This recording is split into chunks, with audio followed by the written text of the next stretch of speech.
आपसे बात करूंगा स्क्वायर, रोम्बस, पैरेललोग्राम, रेक्टेंगल के बारे में, क्वाड्रिलेटरल के बारे में यानी चतुर्भुज के बारे में, जिसकी 4 भुजाएं होती हैं, 4 साइड्स, 4 साइड्स होते हैं। आपने देखा, इनकी बेसिक नॉलेज आपको होनी चाहिए। जो आपको मैंने इनके बारे में डिटेल आपको पढ़ाया है, लेकिन आपको तो बेसिक नॉलेज जो ज़्यादा याद रखनी है आपको, क्या इन चारों में फ़र्क क्या है, इन चारों में डिफरेंसेस क्या है, अंतर क्या है, ये आपको पता होना चाहिए। स्क्वायर क्या होता है, रोम्बस, पैरेललोग्राम और रेक्टेंगल के बारे में। स्क्वायर को वर्ग कहते हैं और रोम्बस को समचतुर्भुज, पैरेललोग्राम को समानांतर चतुर्भुज और रेक्टेंगल को आयत कहते हैं। आइए सीखते हैं इन दोनों में क्या फ़र्क है और इन दोनों में क्या फ़र्क है।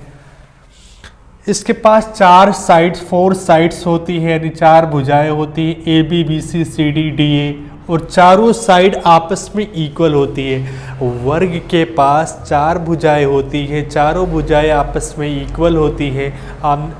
अगर इक्वल होती है और प्रत्येक कोण 90 डिग्री होता है, यानी angle A, angle B, angle C और एंगल डी 90 डिग्री होता है। और वर्ग के केस में, स्क्वायर के केस में क्या, इसके पास 2 डायगोनल होते हैं, 2 विकर्ण होते हैं। दोनों विकर्ण क्या करते हैं, परपेंडिकुलर बाइसेक्टर होते हैं। यानी ये D1 अगर D2 है तो D1 परपेंडिकुलर D2, ये 90 डिग्री पे इंटरसेक्ट करता है, ये 90 डिग्री पे इंटरसेक्ट करता है, यानी डायगोनल 90 डिग्री पे इंटरसेक्ट करते हैं। और स्क्वायर के केस में ये जो डायगोनल होते हैं ये एंगल बाइसेक्टर भी होते हैं। ये x है तो ये भी x, ये इक्वल इसके इक्वल, ये इसके इक्वल। और एंगल बाइसेक्टर आपको पता है 2 इक्वल एंगल में डिवाइड कर देता है, 2 इक्वल एंगल में डिवाइड कर देता है। रोम्बस के बारे में आप सीखोगे। क्या रोम्बस, ये दोनों फैमिली एक ही फैमिली के हैं, तो शर्त है कि इनमें क्या किया गया है, इनको सिर्फ धक्के मार के भगा दिया गया है, इनको ढकेला गया है, इनको कंप्रेस किया गया है, तो ये टेढ़े हो गए हैं, लेकिन इनकी साइडें आपस में इक्वल होती हैं। और इनमें भी इनके डायगोनल जो होते हैं परपेंडिकुलर बाइसेक्टर होते हैं, परपेंडिकुलर बाइसेक्टर होते हैं। और ये क्या होता है, ये एंगल बाइसेक्टर होते हैं। ये आपस में एंगल बाइसेक्टर होते हैं और परपेंडिकुलर बाइसेक्टर होते हैं, लेकिन ये 90 डिग्री पे इंटरसेक्ट करते हैं। इसके क्या मायने हुए, यानी O क्या है, मिड पॉइंट है, यानी ये इसके इक्वल, ये इसके इक्वल, ये भी मिड पॉइंट है, ये आपस में इक्वल होते हैं। इतनी बात आप लोग गेन कर पा रहे हो। पैरेललोग्राम के बारे में सीखते हैं। क्या है, आमने सामने की साइड्स आपस में इक्वल और पैरेलल होती हैं, यानी ए बी सी डी के पैरेलल और इक्वल है, बी सी ए डी के पैरेलल और इक्वल है।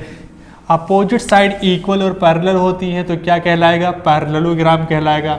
और इसमें क्या होता है, 2 डायगोनल आपके पास होते हैं, ये आपस में एंगल बाइसेक्टर नहीं होते, ये आपस में एंगल बाइसेक्टर नहीं होते, आपस यानी आमने सामने के एंगल आपस में इक्वल होते हैं, angle B angle D equal होगा, लेकिन एंगल बाइसेक्टर नहीं होते।